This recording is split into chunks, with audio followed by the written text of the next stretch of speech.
ఎక్కడ నెగ్గాలో కాదు ఎక్కడ తగ్గాలో అని తెలిసిన వారే సూపర్ హీరో హీరోయిన్ అని అంటారు. ఇక ఈ విషయంలో తనుజ సూపర్ అనే చెప్పాలి. ఇక అసలు విషయానికి వచ్చేస్తే తనుజని ఇమాన్యుయల్ 2 వారాల నుంచి ఎంత టార్గెట్ చేస్తున్నారో ప్రత్యేకంగా చెప్పనవసరం లేదు.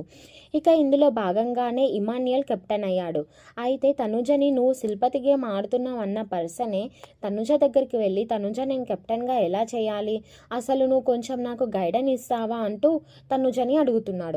నేను చెప్పడానికి ఏం లేదురా, ఒకటే చెప్తాను, ఎవరో చెప్పిన మాటలు తీసుకొని ఇది అవ్వకు. సో నీ గేమ్ నువ్వు ఆడుతూనే హౌస్లో ఉన్న కంటెస్టెంట్స్ అందరికీ కూడా ఫుడ్ విషయంలో కానీ ఇంకా ఎలాంటి విషయంలో అయినా సరే ఇబ్బంది లేకుండా చూసుకోవాలి అంటూ తనుజ చెప్పుకొచ్చింది. తనుజ ముఖ్యంగా నువ్వు చేసిన మంచి పని ఏంటి అంటే మీ మమ్మీ నోటికి జిప్పేసి కరెక్ట్గా చేసావంటూ తనతో మెచ్చుకుంది ఇమాన్యుయల్ని.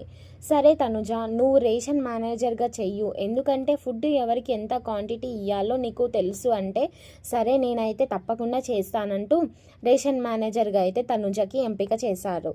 ఇమాన్యుయల్ ఇక్కడ గమనించాల్సిన విషయం ఏంటి అంటే ఆది వచ్చిన తర్వాత అర్జున్ అండ్ అమర్దీప్ వీళ్ళు ముగ్గురు కూడా తనుజకి లేడీ విన్నర్ అయ్యే అవకాశం ఎక్కువగా ఉంది అని చెప్పిన తర్వాతే ఇమాన్యుయల్లో మార్పు వచ్చిందని అంటున్నారు బయట ఆడియన్స్.